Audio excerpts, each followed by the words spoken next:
over southwest England, north and west Wales during Tuesday. So some gusty winds here.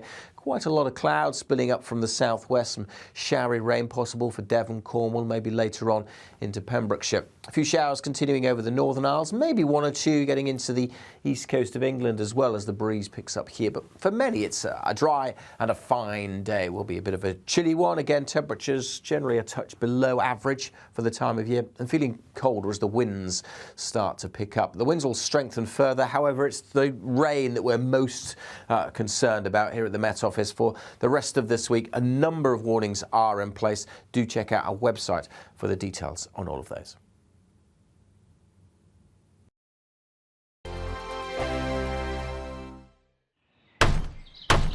Who is it? We're here for the show. More energy this time! Welcome to the Dinosaur Hour. I was married to a therapist. And you survived? I thought we were getting Hugh Laurie. Second best. You interviewed Saddam Hussein. What's that like? I was terrified. I'm playing strip poker with these three. Oh! No, thank you. My CDs need to be put in alphabetical order. Are you going to be problematic again? The Dinosaur Hour. Sunday, the 29th of October at 9 on GB News.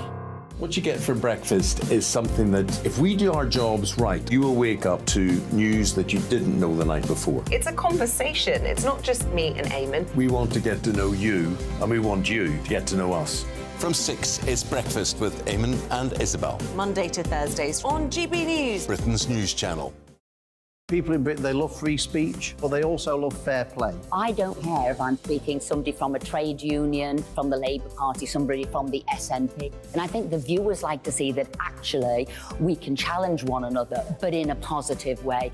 We think we ask the questions that people want to ask, and often we ask the questions that we wanted to ask in Parliament but never got the chance to ask. So join us every Saturday, 10 a.m. till noon on GB News, Britain's news channel. Nightmare commute. Kick it up a gear with me, Patrick Christie's, at drive time, 3 till 6 p.m, Monday to Friday on GB News Radio. You can listen online and on DAB+, on the smart speaker app, and on the GB News app. And if you've got an Alexa, all you have to say is, Alexa, play GB News. We're also on TuneIn and the Radio Player apps. From the school run to rush hour, get revved up with me, Patrick Christie's, on GB News and GB News Radio. Westminster is going around in ever-decreasing circles, followed by the media. Britain is broken. How on earth did we get into this mess? But more importantly, how do we get out of it? Join me at 7 p.m, Mondays to Thursdays on Farage, here on GB News. We will have open, rational debate. We've got to work out how Britain moves forward from this. Join us here on GB News, the People's Channel. Britain is watching. Join us every night on GB News at 11 p.m. for Headliners, which is 3 top comedians going through the next day's news stories, which is exactly what you need, because when the establishment has gone crazy, you need some craziness to make sense of it. Headliners. You don't have to bother reading the newspaper. We've got it covered for you. Every night at 11 p.m. and repeated every morning at 5 a.m. We won't send you to sleep like some of the other paper review shows out there. So join us 11 p.m. every night on GB News. The People's Channel, Britain's news channel.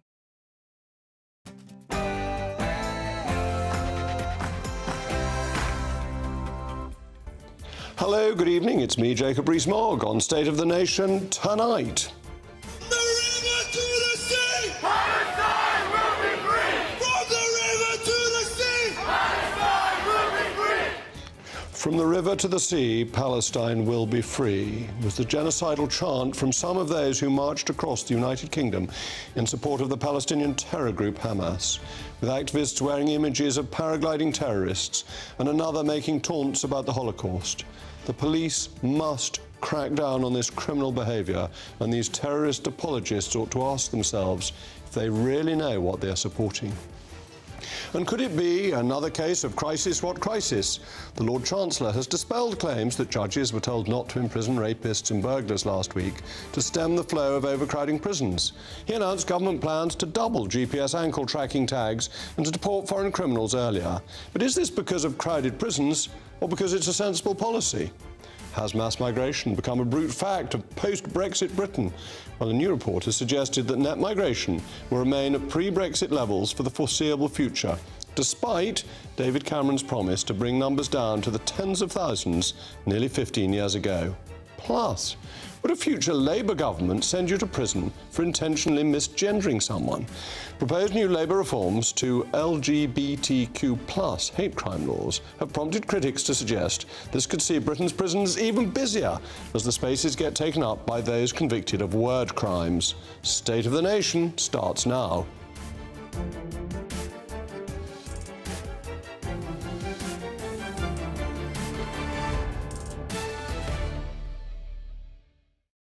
I'll be joined by a scintillatingly intellectual panel this evening. GB News' senior political commentator, Nigel Nelson, and the editor of Conservative Home and former Tory MP, Paul Goodman.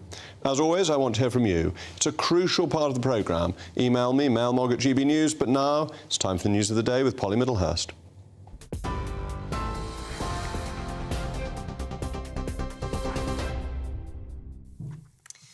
Thanks very much indeed. Well, good evening to you. And our main story tonight is that the Prime Minister confirmed in the House of Commons today that at least 6 British citizens were killed in the Hamas attack on Israel last weekend. And he said a further 10 people are still missing.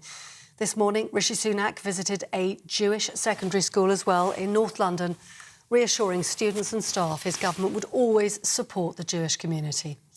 Later on in the House of Commons, the government held a minute's silence and then said it would provide an extra £10 million in humanitarian aid for Gaza, saying the Palestinian people are victims of Hamas too. Well, the shuttle diplomacy continues. The US Secretary of State, Antony Blinken, is in Israel once again, holding talks with senior leaders there on how to get aid into Gaza. Antony Blinken's visit comes as doctors in Gaza say they're struggling to treat huge numbers of patients injured in Israeli airstrikes. Aid agencies say hospitals are running out of medicines and fuel for generators, with only the most serious cases given access to vital treatment. And the United Nations has warned the humanitarian situation on the Gaza Strip is deteriorating hourly. Well, there was hope twice earlier on today that aid could come into Gaza through Egypt's Rafah crossing in the south. Calls were being made for the safe passage of that aid, along with the evacuation of foreign nationals from the area. There was an expectation the crossing may open first thing this morning. Those hopes were dashed. And then this afternoon, we heard through contacts in the United States government that it might open once again, but it still hasn't opened up, despite thousands massing at the border, desperate to get out of Gaza. Meanwhile, in the north of Israel, Hezbollah has been firing rockets at Israel, and the Israeli Defence Force have been returning fire with helicopter gunships as they continue also to gather in the south near Ashkelon to prepare for a ground offensive there. The US President Joe Biden telling Iran do not get involved this afternoon, and at the same time saying he was confident Israel would act under rules of war, adding there must be a path to a Palestinian state. Now, away from the Israel-Hamas conflict, the Foreign Secretary is in Albania today to help tackle illegal migration. James Cleverly was attending the annual Berlin Process Summit in Tirana, along with Western Balkan and European leaders. He was seeking cooperation on the movement of migrants as the government works to stop small boats crossing the channel. And a Conservative MP accused of bullying and sexual misconduct is facing suspension. A parliamentary panel found Peter Bone committed varied acts of bullying and an act of sexual misconduct. The panel is recommended he be suspended for 6 weeks, and that move could trigger another possible by-election. The member for Wellingborough denies the allegations. You're with GB News across the UK on TV, in your car, on digital radio and on your smart speaker by saying play GB News. This is Britain's news channel.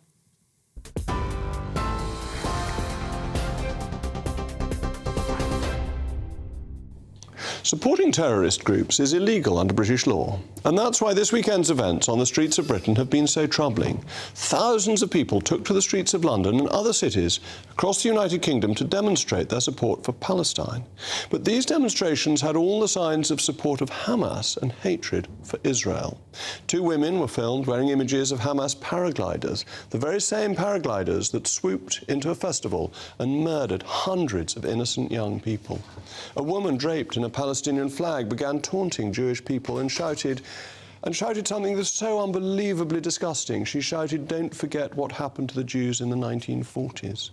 A brave man wearing an Israeli flag was hounded and chased through the streets, with the police forced to form a perimeter around him.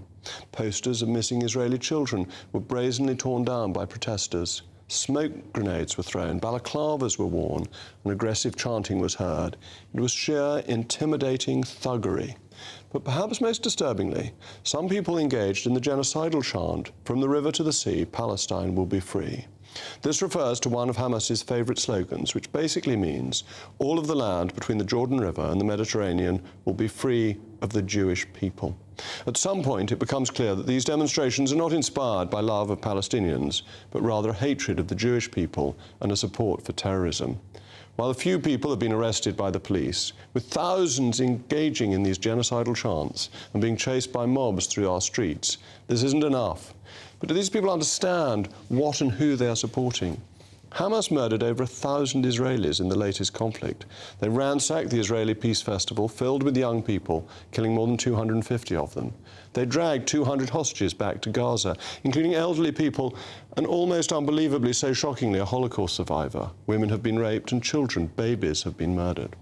But Hamas's charter, formerly known as the Covenant of the Islamic Resistance Movement, was issued in 1988. 1988, not 1688 or 888, and it explicitly calls for the obliteration of Israel in its entirety and to replace it with an Islamic state.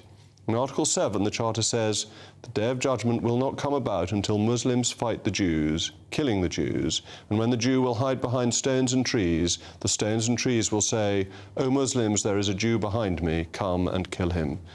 That is what Israel is facing, and that is what these thugs on our streets are supporting, and they should face the full force of the law. Of course, I want to hear from you. Let me know your thoughts via mailmog@gbnews.com. But I'm now joined live from the front line by IDF reservist and Jewish Israeli rights activist, Rudy Roshman. Rudy, thank you for joining me. You are there, you're in the IDF. What are you doing at the moment? What is actually happening? Correct. So on Saturday, when the massacres happened, our reservist unit got called up. As reservists, we've been out of the army for 10 plus years. We're completely civilians. But we have to be prepared for days like this where there's war, where there's savagery. We were called up. We were sent to Gaza, which is one of the villages that was hit the worst. We took out for the 4 days that we were there. The Hamas terrorists liberated the civilians that were still alive and witnessed massacres. But this is why we're here, to prevent this from happening. So tell me, what did you actually see when you got there? Nothing could have prepared us to see that. You know, although I was trained to be a soldier and we still, as a reservist, trained for a day that if there'd be a war with whatever country that would attack Israel, we weren't ready to go into one community with nurseries, with kindergartens, with hospitals, and just everyone had been butchered. You know, shot, stabbed, burned. I mean, they lit up houses on fire, and we found like families that were holding on to each other that were completely burned together. I mean, horrors of the things that we've seen. So this is the reality that Israel has recently faced, and most of the world is not aware of this and is not awake. What message would you like to give to British people who went marching yesterday chanting pro-Palestinian slogans? Well, something that everyone needs to understand is that Hamas doesn't really represent the Palestinians. They're on their almost 20th year of their 4-year term. Neither does the Palestinian Authority. There's no freedom of speech. So a lot of people are like, well, where are the Palestinians speaking up? Well, they can't speak up. If Palestinians were to speak up, they would be beheaded and they would disappear. So number one, Hamas does not represent the Palestinians. Number two, the majority of those people in those protests are not Palestinians themselves. And when Palestinians were dying by the thousands in the Syrian civil war, no one was talking about that. When they're by the hundreds of thousands of refugee camps in Lebanon and in Jordan, they don't talk about that. When they're suffering on the border of Gaza and Egypt or under Hamas and the Palestinian Authority, we don't hear anything. So they only care about Palestinian suffering, which is legitimate, but only when it has to do with Israel. And of course, they take the entire context out of what is happening and how Israel's trying to defend itself. And unfortunately, in war, which is why we try to prevent war, there are casualties, and they cherry pick instances of Palestinian suffering in order to push an agenda that the source of the problem in the world is the Jews. And the world is obsessed with the Jews. All the extremes, the far right, the far left, the far capitalists, the far communists, the far white supremacists, the far black supremacists with Farrakhan, they all come to one conclusion, and that the Jew is the source of the problem. So I'm not surprised seeing these protests, but those that truly want to support the Palestinians need to understand there is no reality where Israelis or Palestinians will disappear. And if you truly want to support the Palestinians, we need to bring the populations together for us to transcend our conflict, not to create zero-sum game narratives for us to be in an all-out war. And that's obviously very important, and the differentiation you make between Hamas and the Palestinians is crucial. How are you trained, if you have to go into Gaza, to differentiate between a member of Hamas and a civilian? So this is very difficult, but when you go into warfare in what is civilian areas, thankfully, every single time that Israel has had to go into Gaza, they were able to clear the area, give warnings before for people to leave, so that going in, most likely the person that you're going to come across is most likely going to be a terrorist, because civilians should have cleared the area. But if we recognize that there's a civilian, we don't want to have to take life. Palestinians are cousins of Jews. I mean, even 30 to 60% of Palestinians descend genetically from Jews that were forcibly converted to Islam and Christianity over time and Arabized over time. So we're much more related. But, Palestinians have 24 hours to evacuate, if not more. We have less than 24 seconds to evacuate when we're being shot at. So the world needs to understand the impossible situation that we're in. If a person was to push another person into a fire, the cause of death may be the fire, but the murderer is the person that pushed them. When Hamas shoots rockets onto Israel, we have no other choice but to fire back. Maybe the airstrike is what is killing the innocent Palestinians, which we don't have the intention to, but the murderer is Hamas. They forced our hand to have to defend ourselves and are putting us in this impossible situation in order to sell this narrative to the world that Palestinians are dying. And they are dying, but it's them that is creating it. Thank you very much, Rudy. Well, I'm now joined by contributing editor to Novara Media, Michael Walker. Michael, thank you as always for coming in. This is difficult, isn't it? Because if people are in the streets of London shouting out slogans in support of terrorism, they are breaking British law. Well, if people are shouting in support of terrorism, yes, they are. But I do actually think your introduction there was fairly despicable. And the reason I say that is there were between 100 and 150,000 people at that demonstration on Saturday. And you have essentially smeared all of them by showing videos of 4 people, or I don't know, 4 to 10 people. There was a group in that last video, wasn't there? And I wasn't on that demo. I was actually out of London, out of the country on the weekend. But many of my colleagues were, many of my friends were. And we've got a series of vox pops actually on our YouTube, which is showing a number of people on that demo. The vast majority of people on that demo, many of them Jewish, many of them with families in Gaza. Lots of them are. There are lots of Palestinians in the UK, it's worth noting. Now, well, the 2 people with Jewish flags, as far as one can tell, got chased. Well, that was an Israeli flag, and that's one clip. So I've got absolutely... Well, there are 2, isn't there? There's the Iranian man who had the flag, and there's the chap who was chased who was wearing an Israeli flag. Again, what you're talking about is two instances. There are 100,000 to 150,000 people on this demonstration. But why are you going on a demonstration in favour of anti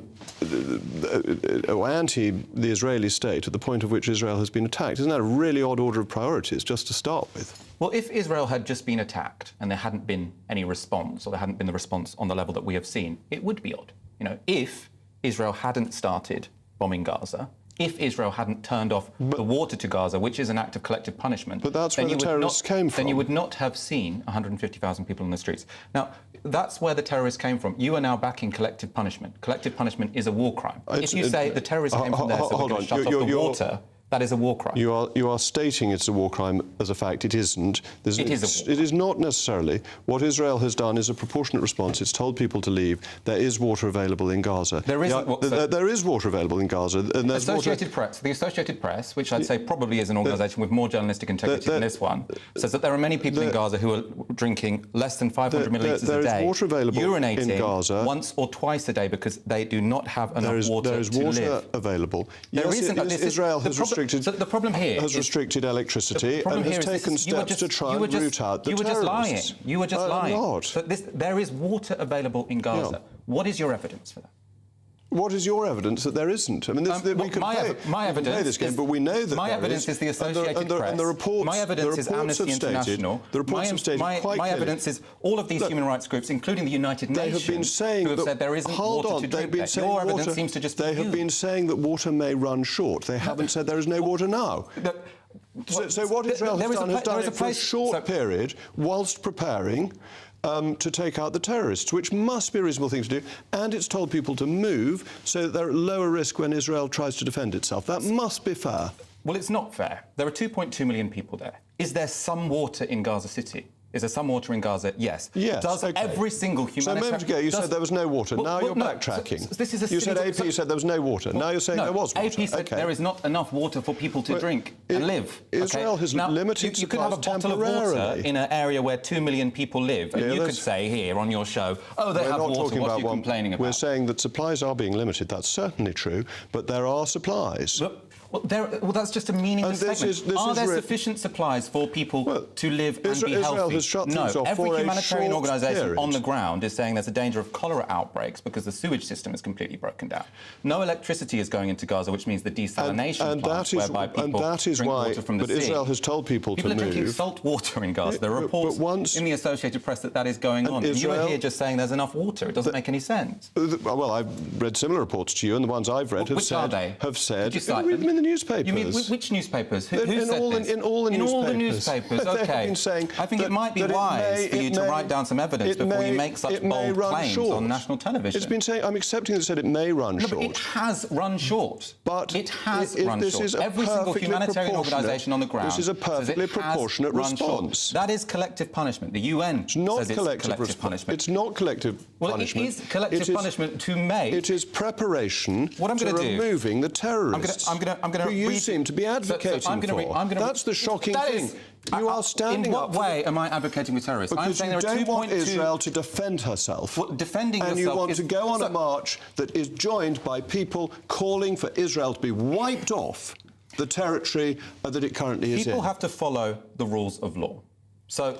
It is actually the case. The terrorists haven't. It is actually, the terrorists have just murdered over 1,000 people. They haven't. And Israel is not either. They have killed babies. I know, it should be condemned. And you want to go on a march in support of those people. No.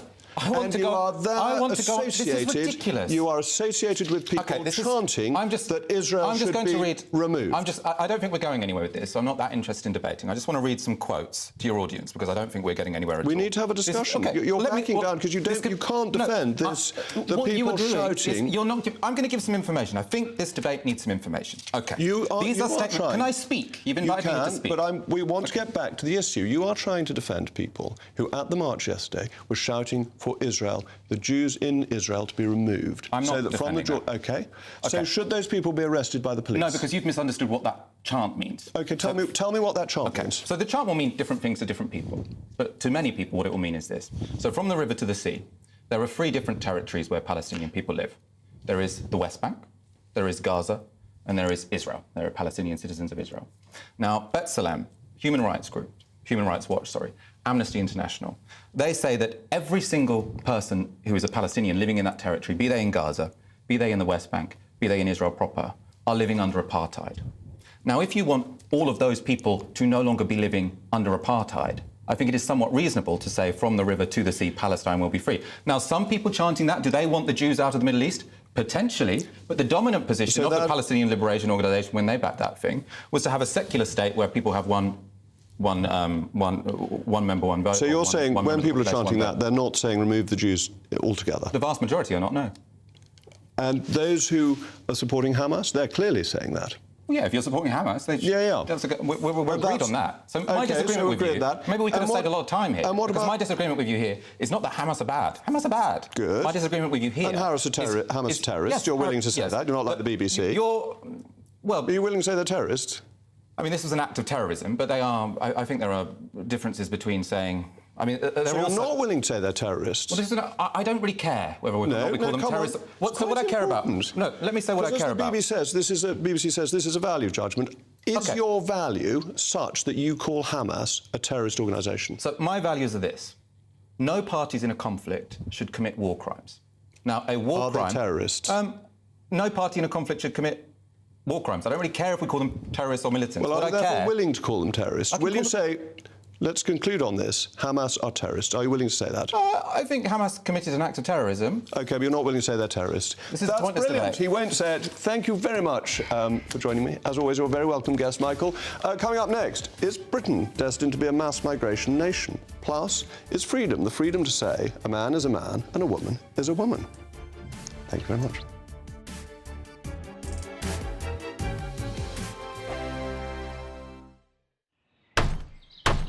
Who is it? We're here for the show. More energy this time! Welcome to the Dinosaur Hour. I was married to a therapist. And you survived? I thought we were getting Hugh Laurie, second best. Bellissima. You interviewed Saddam Hussein. What's that like? I was terrified. I'm playing strip poker with these three. Oh! No, thank you. My CDs need to be put in alphabetical order. Are you going to be problematic again? The Dinosaur Hour. Sunday, the 29th of October at 9 on GB News. What you get for breakfast is something that, if we do our jobs right, you will wake up to news that you didn't know the night before. It's a conversation. It's not just me and Eamon. We want to get to know you, and we want you to get to know us. From 6, it's Breakfast with Eamon and Isabel. Monday to Thursdays on GB News. Britain's news channel. People in Britain, they love free speech, but they also love fair play. I don't care if I'm speaking somebody from a trade union, from the Labour Party, somebody from the SNP. And I think the viewers like to see that actually we can challenge one another, but in a positive way. We think we ask the questions that people want to ask, and often we ask the questions that we wanted to ask in Parliament but never got the chance to ask. So join us every Saturday, 10 a.m. till noon on GB News, Britain's news channel. Nightmare commute. Kick it up a gear with me, Patrick Christie's at Drive Time, 3 till 6 p.m, Monday to Friday on GB News Radio. You can listen online and on DAB+, on the smart speaker app and on the GB News app. And if you've got an Alexa, all you have to say is, Alexa, play GB News. We're also on TuneIn and the Radio Player apps. From the school run to rush hour, get revved up with me, Patrick Christie's, on GB News and GB News Radio. Westminster is going around in ever-decreasing circles, followed by the media. Britain is broken. How on earth did we get into this mess? But more importantly, how do we get out of it? Join me at 7 p.m, Mondays to Thursdays on Farage, here on GB News. We will have open, rational debate. We've got to work out how Britain moves forward from this. Join us here on GB News, the People's Channel. Britain is watching. Join us every night on GB News at 11 p.m. for Headliners, which is 3 top comedians going through the next day's news stories, which is exactly what you need, because when the establishment has gone crazy, you need some craziness to make sense of it. Headliners. You don't have to bother reading the newspaper. We've got it covered for you. Every night at 11 p.m. and repeated every morning at 5 a.m. We won't send you to sleep like some of the other paper review shows out there. So join us 11 p.m. every night on GB News. The People's Channel, Britain's news channel.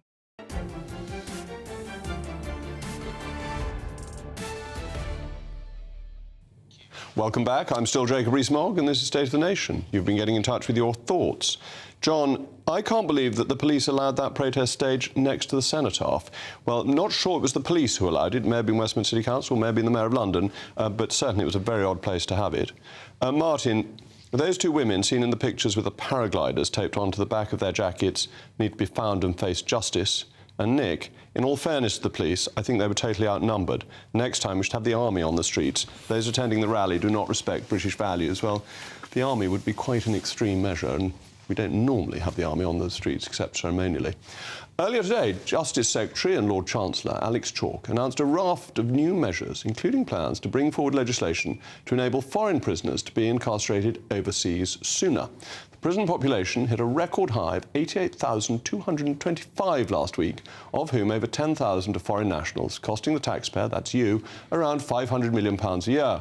Mr Chalk also confirmed plans to force rapists to serve their full sentence in prison and outlined plans to curtail imprisonment for public protection sentences. He promised this would not compromise public safety and countered recently published claims that judges have been told to avoid handing out prison sentences owing to a lack of capacity. Whether intentional or not, some of these measures, such as extending the use of electronic tagging and allowing less serious offenders out of prison on licence up to 18 days before their automatic release dates, will free up much needed space. But at what cost?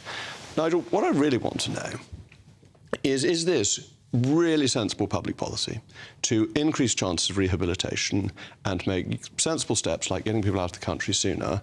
Or is it that the prisons are crammed, the new prison places haven't come off yet, and they need to do something? Well, I think it's the second one. I mean, this is obviously brought forward as a kind of panic measure. I mean, Ken Clarke tried to do this as Justice Secretary in 2010. David Gauke tried to do it in 2019. It came to nothing. The problem they've got is that they haven't actually built the prison places that they promised. So the 20,000 that Alex Chalk referred to today was first announced in 2017. Only 5,000 of those have been delivered. Have to say that Labour weren't very good either previously on this, because they didn't even build their Titan prisons as they promised. Well, let's hear from Alex Chalk himself, because I think we've got a clip from him. Altogether, we have been bringing on capacity at a rate of more than 100 places a week, the fastest rate in living memory, and possibly in 100 years. And we're going further. Today I can announce up to £400 million for more prison places, enough for over 800 new cells. Paul, I wanted you to hear that, because isn't Alex Chalk in a fine tradition of Liberal Home Secretaries and Justice Secretaries who actually think that prison isn't a great place? And there's this sort of Willie Whitelaw, Douglas Hurd, David Gauke, Ken Clarke, who genuinely do want to reduce prison numbers and reduce the unnecessary imprisonment of people who do very short sentences. I think he's in the tradition of all Justice Secretaries, which is he's tried to keep his lid on a problem that Justice Secretaries find it very hard to control. Because on the one hand, the public, if you poll them, are generally in favour of tougher sentencing. They want more people in prison. On the other hand, the public don't want to pay the taxes. After all, the tax burden is at a record high. So whoever the Justice Secretary is, they're wrestling between these two things. And some of them, like your colleague Chris Grayling, you will remember, were sort of at the tougher end. The others, like David Gauke or Ken Clarke, or indeed Alex Chalk, as you say, are at the more liberal end. And Alex is looking around to see what he can do to relieve the pressure on these places. And it's either raise more money, build more prisons, or it's stop sending so many people in or let a few out. And isn't there, Nigel, to some extent a structural problem that criminal justice acts are the Home Office and they decide how long sentences will be, and then the Justice Department, Justice Ministry, is the place that has to sort out the prisons and make sure there are enough prison places for everybody who's sentenced under the Home Office's plans, and that this creates a governmental tension that isn't necessarily very successful. Well, it clearly isn't, otherwise we wouldn't be in the situation we're at the moment. I mean, Paul's absolutely right. We have a situation where we are sending more people to prison, keeping them there for longer. That's been a progressive thing from Tony Blair through to this government. If you do that, you're going to fill up your prison places if you don't build some more. So it seems to me that the Liberal way of doing it is the right way forward. David Gauke wanted to actually end the idea of 6-month sentences and just scrap them completely and replace them with community punishment. That's the kind of thing... They've gone almost that far, but not quite. Not quite, yeah, that's right. So, but it does seem if you have the right kind of punishment, as the Tony Blair Institute today was suggesting, that you have work orders where you tag people, get them working for 5 days. That would be the way to keep them out of prison. Clearly, if you send people to prison for short periods of time, there's a much stronger chance of reoffending and going back. And in terms of prison places, do you think, as former Tory Home Secretary used to say, prison actually works? Is it a system that keeps us safer if you have this growth in numbers? It was Michael Howard who said that prison works, and the answer to that would be a rather politicianly one of it depends what you mean. Does it keep violent offenders off the streets? Yes, in that sense, prison works if you send a violent offender to prison. Does it rehabilitate them? Are they more likely to come out and not commit further crimes? Now, there, I think the evidence is a bit more double-edged. And very often it doesn't. If you go into prison first time, you can become, as it were, educated into more crime by the people you serve sentences along. So it depends what you mean by prison And works. the indeterminate sentences turned out to be very unfair in some cases, didn't they, with people serving extraordinary lengths of time for relatively minor offences? Yes, that's certainly true. One of the things Chalk was saying about why the prison's so full is the remand system, and he was blaming that on COVID and maintaining the jury system during COVID and not having a smoother, quicker system. My view is that that was absolutely right, and the jury system is essential for our freedoms and our protections from false imprisonment. Do you think that was the right choice, or it would have been better to give magistrates more power to try and clear through the backlog? Well, I'd rather see clearing through the backlog. Would you? Yeah, on the basis that so your efficiency rather than for freedom? I think I do in this case because, well, I mean, in the sense that the people that would be cleared away would be free, so I suppose that I go along with freedom on that basis.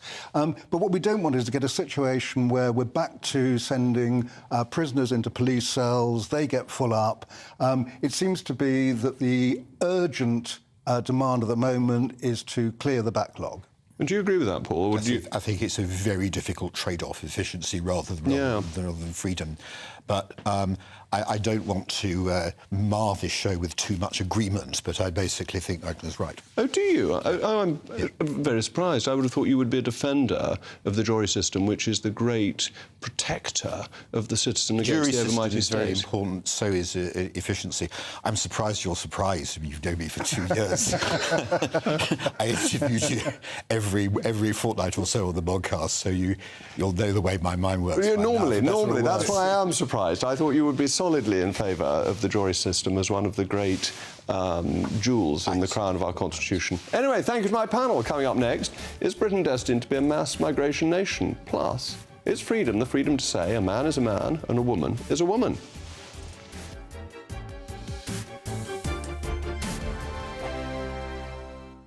I'm Andrew Doyle. Join me at 7 o'clock every Sunday night for Free Speech Nation, the show where I tackle the week's biggest stories in politics and current affairs with the help of my 2 comedian panellists and a variety of special guests. Free Speech Nation, Sunday nights from 7 on GB News, the People's Channel, Britain's news channel.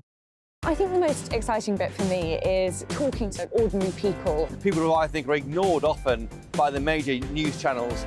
We're going to give news they want to hear. There's a voice there that needs to be heard. I think there's a chance here for a diversity of opinion to be expressed, which you don't find elsewhere. It's really exciting. We don't hold back. We're free to say how decisions that are taken here affect us all around the country. Only on GB News, the People's Channel, Britain's news channel. The Live Desk with me, Mark Longhurst. And me, Pip Thompson.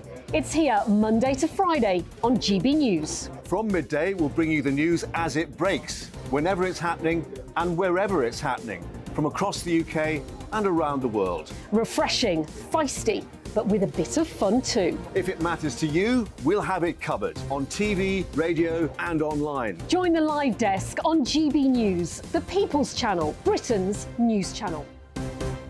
So Jubes and Kerr, we tackle the issues of the day with real robust debate, both sides of the fence, battling it out with me in the middle with my forthright opinions and views. And often really interesting things happen because you start with a position and then by the end of the debate you find actually, well, I might not have thought about that one. What we need in this country is 2 new political parties. You should maybe think about doing a 2024 calendar. I'm Michelle Dewberry and I'm keeping you company right through until 7 o'clock this evening. GB News, the People's Channel, Britain's watching. Join me, Camilla Tominey, on Sunday mornings from 9:30, taking the politicians to task and breaking out of SW1 to see how their decisions are affecting you across the UK. Bursting the Westminster bubble every Sunday morning, only on GB News, the People's Channel. Britain's watching. Every Sunday from 11, join Michael Portillo. There will be topical discussion, looking at the week before and the week to come. So kick back and relax at 11 a.m. on Sundays on GB News with me, Michael Portillo. GB News, the People's Channel, Britain's news channel. Join us every night on GB News at 11 p.m. for Headliners, which is 3 top comedians going through the next day's news stories, which is exactly what you need, because when the establishment has gone crazy, you need some craziness to make sense of it. Headliners. You don't have to bother reading the newspaper. We've got it covered for you. Every night at 11 p.m. and repeated every morning at 5 a.m. We won't send you to sleep like some of the other paper review shows out there. So join us 11 p.m. every night on GB News. The People's Channel, Britain's news channel.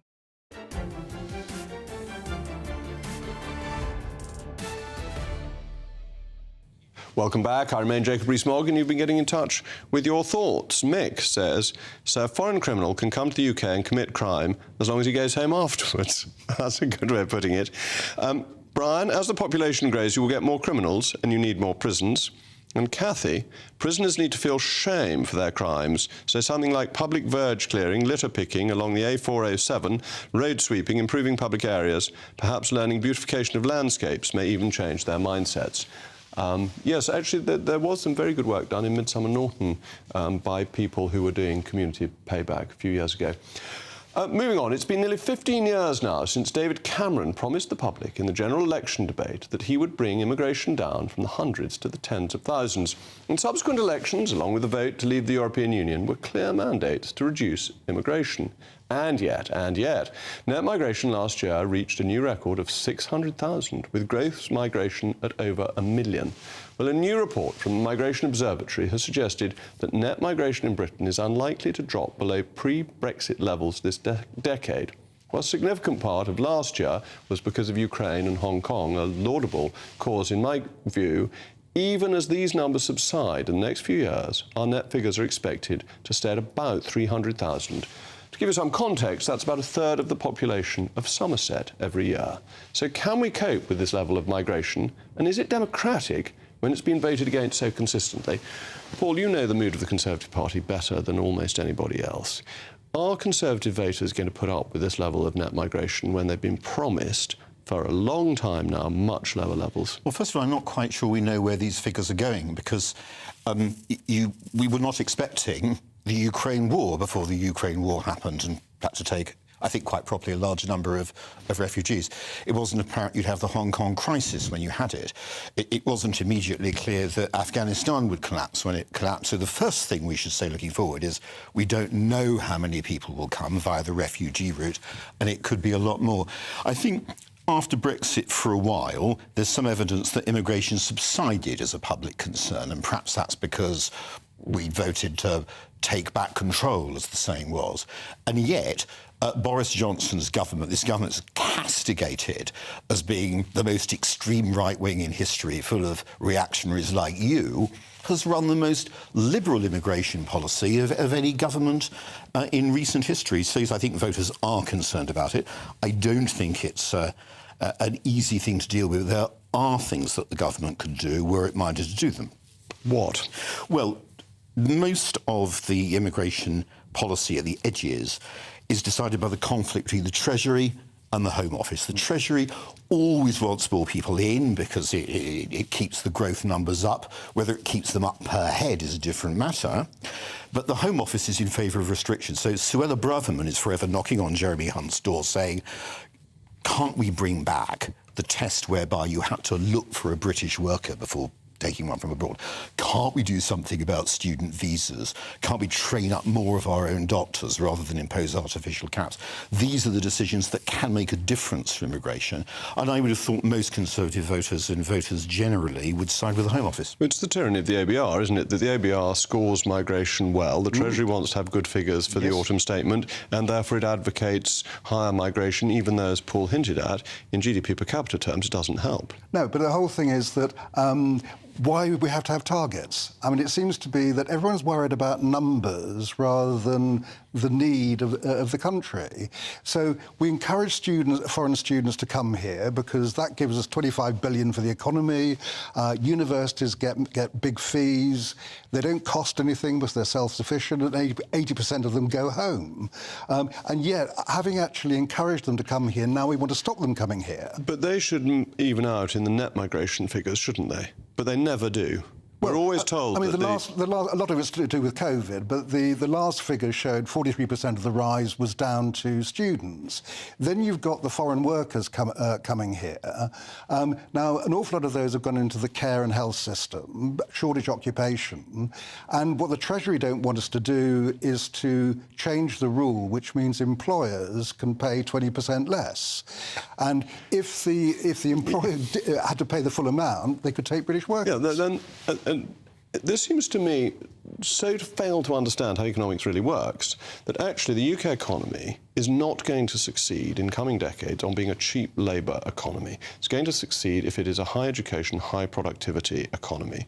That means having more automation in all sorts of sectors, using IT more effectively, and that cheap labour delays that and stops that, and that whether it's fruit picking or it is bringing in cheap carers at a 20% discount, this is actually, in the long term, holding the economy back. I think that Nigel is making a perfectly good Treasury case. There's always a good short-term reason to take in more migration, and the examples he gives are real. So from the other side of the equation, your viewers should be in no doubt that going for lower immigration does mean adjustment, and that does mean difficulty in the short term. And it means higher pay for some of the lowest paid workers. This is why I'm always puzzled the Labour Party isn't keener to limit migration, because surely it's the low-paid workers who would be most helped, most protected, and historically they were the base of the Labour Party's vote. Well, they are. I mean, one of the Labour Party commitments is they would get rid of that 20% rule. So employers would have to pay foreign workers the same as you would pay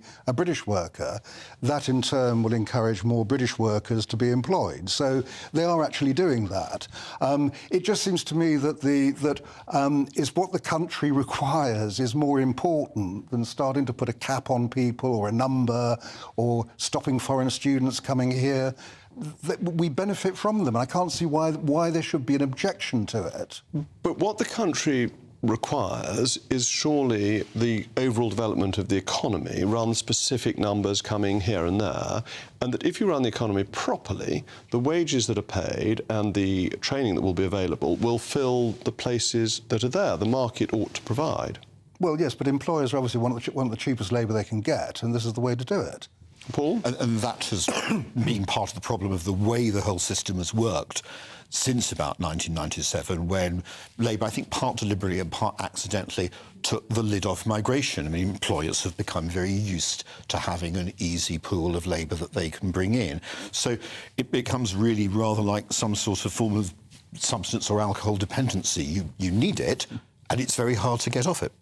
And so are you saying, and I'm going to ask both of you this very briefly, that a government that was determined to get immigration down to the tens of thousands could do it, Paul?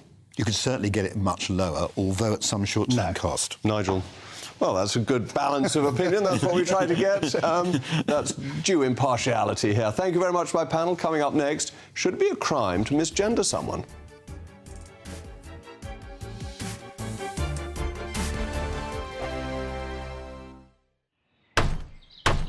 Who is it? We're here for the show. More energy this time! Welcome to the Dinosaur Hour. I was married to a therapist. And you survived? I thought we were getting Hugh Laurie. Second best. You interviewed Saddam Hussein. What's that like? I was terrified. I'm playing strip poker with these three. Ah! No, thank you. My CDs need to be put in alphabetical order. Are you going to be problematic again? The Dinosaur Hour. Sunday, the 29th of October at 9 on GB News. Join me, Andrew Pearce and Bev Turner, Monday to Thursday, 9:30 a.m. Who benefits from that? Not the British public. And on Fridays, join us, Tom Harwood And Ellie Costello from Britain's Newsroom. That's what you get with this show. That's fantastic. If it's happening, we're talking about it on Britain's Newsroom. GB News, Britain's news channel. Now then, Lee Anderson here. Join me on GB News on my show, The Real World, every Friday at 7 p.m. I'm not eating bloody cat. Are you Delicious. mental? Open your mouth. OK, here comes a train. Reminds me of the scene in Singing in the Rain. Adam, is that a good one? Join me at 7 on GB News, Britain's news channel. GB News, unlike other broadcasters, isn't obsessed with the London-Westminster bubble. We think there's a nation beyond the M25, and that's why we talk about the issues that matter across the land. Join me on State of the Nation, 8 to 9 o'clock, Monday to Thursday, on GB News. Daisy's listening, and you should too. Join me, Patrick Christie's, Monday to Friday, 3 till 6. We tackle the day's news agenda like you've never seen before. It's high tempo, high octane, the most controversial topics, and the best guests. You will not be able to take your eyes and ears off it. I'm not afraid to ask the questions that you really want answered. 3 till 6 p.m, Monday to Friday on GB News, the People's Channel, Britain's news channel. Join us every night on GB News at 11 p.m. for Headliners, which is 3 top comedians going through the next day's news stories, which is exactly what you need, because when the establishment has gone crazy, you need some craziness to make sense of it. So join us 11 p.m. every night on GB News, the People's Channel, Britain's news channel. What you get for breakfast is something that, if we do our jobs right, you will wake up to news that you didn't know the night before. It's a conversation. It's not just me and Eamon. We want to get to know you, and we want you to get to know us. From 6, it's Breakfast with Eamon and Isabel. Monday to Thursdays on GB News, Britain's news channel. I'm Andrew Doyle. Join me at 7 o'clock every Sunday night for Free Speech Nation, the show where I tackle the week's biggest stories in politics and current affairs with the help of my 2 comedian panellists and a variety of special guests. Free Speech Nation, Sunday nights from 7 on GB News, the People's Channel, Britain's news channel.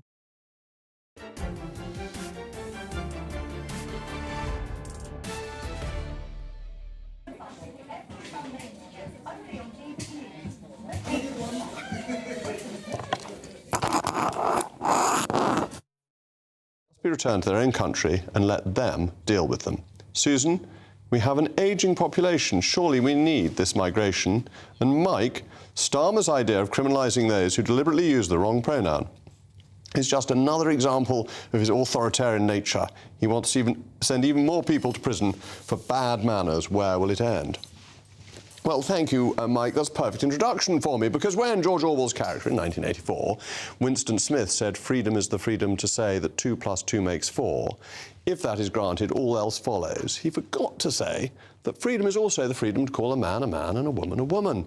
In essence, freedom is the freedom to tell the truth. Well, Shadow Women and Equalities Secretary Annalise Dodds has promised that a Labour government would toughen LGBTQ+ hate crime law, bringing gender identity-related offences in line with race or religion-based ones.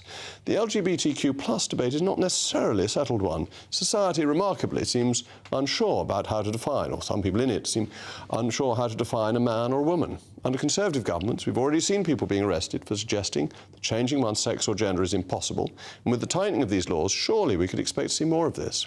Well, we hardly need reminding that our prisons are full, and with a situation in which actual crime, like shoplifting, is effectively decriminalised, surely throwing people in prison for these offences is a waste of police time. Well, I'm delighted to be joined by a friend of the programme, the author and broadcaster, Amy Nicole-Turner. Amy, thank you for coming in. Isn't this a really odd priority for the Labour Party to have, to say if you misgender somebody, we're going to make it a crime, when they have, if they do win an election, when they have other things to do? Well, I think it's disingenuous that you would call it their main priority, or in any way a priority. It's hardly a flagship policy. Well, it's come out today. So this quote has been extrapolated from a far longer speech that Annalise Dodds made, and it has been decided by the right-wing media that this is Labour's main priority. But we will talk about it today, but let's not lose sight that it's hardly the one that's going to be on the pamphlets being put through the doors. Well, no, they won't put it on the pamphlets because they'll know that most people don't like it. But that doesn't mean it's not an important policy. And my experience is that whenever people say they've been quoted out of context, it's simply they've been quoted something they said that they'd rather nobody had noticed. Well, I've got a quote for you, actually. Oh, yes. Discrimination against trans people is wrong. Who said that? I don't know who said that. You said that. Well, I agree with that. You said that. But I agree that it's wrong. But I don't think saying that a man is a man and a woman is a woman is discriminatory. I think being unpleasant to people should be discouraged, and certainly stirring up violence or inciting hate should be unlawful and illegal, as it is already. But it's this question of whether you can say to somebody, I think if you're born a man, you stay a man. That is a perfectly legitimate view to hold, isn't it? What a boring view to hold, because if sex really was purely binary and that was all that mattered, then how boring? The human nature is... OK, but I'm not saying... You're not reflecting the complexity of human nature. You're also disregarding I don't need my views to be exciting. People. Hang on a minute. Intersex people who... There are as many in the world as there are redheads. So it's really not quite as simple as that. But I would like to draw your attention to a case where misgendering really should be considered a hate crime, and it's very clear. So Brianna Guy was a 16-year-old from Warrington. She was murdered. Her family put out a statement saying she was a beloved daughter, sister, granddaughter. That should have been the end of it. The family was sent deluges of abuse, misgendering, dead naming, and the people responsible for that, that's a hate crime. That needs to be recorded in law, and they need to be punished accordingly. OK, but there are differences between punishing people in law and people doing things that are nasty. That as a general rule in law, you can't libel the dead. Right, and that surely is sensible, that you can't... once somebody is dead, the libel laws, for example, fail to take effect. Because you can't offend somebody who is dead. You can offend the family. You can offend the family, you can offend... But being offended, it ought not to be a criminal offence for which people could go to prison. Let's take another one then. So hate crime statistics against trans people, because let's not forget trans is a protected characteristic, along with sex, along with religion, along with race. It's a protected characteristic. That's why you can't just argue that trans rights is on the free speech battleground. Absolutely, but there are other rights. I mean, if you want to say that the teaching of the Holy Catholic Church is false, I will not be offended by that. I'll think you're wrong, but I won't be offended if you want to say that the Pope is the Antichrist, which people have said historically. I would think you were bonkers, but I wouldn't be offended, and I wouldn't think I had any right to have any legal sanction taken against you. There's a difference, isn't there? Because you can hold a lot of religious people hold views that I would consider homophobic. It's very different than privately discussing them or having them as a philosophically protected belief system, or going into the home of a gay couple and saying what you're doing here is wrong, like actually the example quoted in the Mail article today, which is splashing on the fact that this is a Labour big policy when it isn't really, we all know that. Huge Labour policy. So they build it as Leeds Christian preacher sentenced for misgendering, right? As if he just accidentally slipped out his mouth, he called a trans woman he. It wasn't that at all. He harassed the woman. He took to a megaphone to out her in front of a big group of people. But he said something that was true, didn't he? No, not at all. He said, that is not true. How can... He said something that was true, that this person was a man. I find it... Wasn't somebody who'd had any surgery. Was somebody who decided to then you don't appear as a woman. But that's you refusing to see trans identity as valid as biological sex. So while you I think if people have been through an operation, that's very different from somebody who just decides to wear the clothes of the opposite sex. No one just decides anything. You didn't just decide your gender identity. No, I was born. Yes. And we are all born man or woman. And as we've mentioned, there's a massive population of redheads, but as you mentioned, very few. This is a very this is highly exceptional. But most people are born man or woman. Overwhelming majority. I'm really glad that you mentioned that, because that's true. We're talking about 230,000 people in the UK who deserve dignity, and the most fundamental part of dignity is having the correct pronouns. But I'm all in favour of dignity. I'm just not in favour of criminalising people saying things that are true but uncomfortable. But thank you, Amy. It's always great to have you on. That's all from me. Up next, it's the mighty Mark Dolan. Mark, what is on the bill of fare this evening?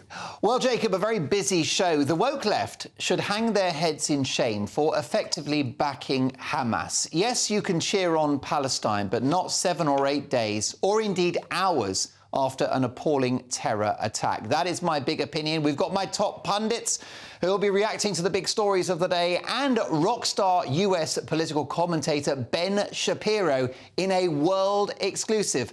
Plus, What's wrong with fat jokes? A busy show, Jacob. Luckily, you're very slimline.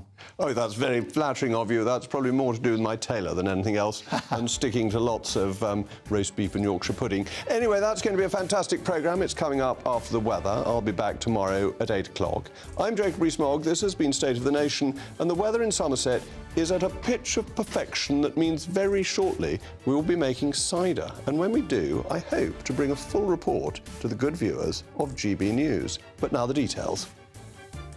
Evening, I'm Alex Deakin. This is your latest weather update from the Met Office for GB News. Things pretty calm out there at the moment, but through this week it's going to turn very wet and very windy, with the potential for some significant disruption from this area of low pressure that this morning here at the Met Office we named Storm Babbitt. It's moving northwards, bringing a lot of moisture, slow-moving bands of heavy rain likely to cause some problems. We have a number of Met Office yellow warnings in place.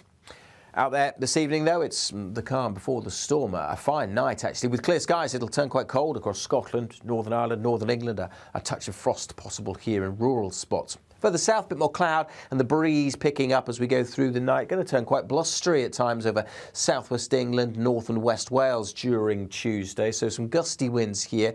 Quite a lot of clouds spilling up from the southwest. Some showery rain possible for Devon, Cornwall, maybe later on into Pembrokeshire. A few showers continuing over the Northern Isles, maybe one or two getting into the east coast of England as well as the breeze picks up here. But for many, it's a dry and a fine day. Will be a bit of a chilly one. Again, temperatures generally a touch below average for the time of year, and feeling colder as the winds start to pick up. The winds will strengthen further. However, it's the rain that we're most concerned about here at the Met Office for the rest of this week. A number of warnings are in place. Do check out our website for the details on all of those. Who is it? We're here for the show. More energy this time! Welcome to the Dinosaur Hour. I was married to a therapist. And you survived? I thought we were getting Hugh Laurie. Second best. You interviewed Saddam Hussein. What's that like? I was terrified. I'm playing strip poker with these three. Oh! No, thank you. My CDs need to be put in alphabetical order. Are you going to be problematic again? The Dinosaur Hour. Sunday, the 29th of October.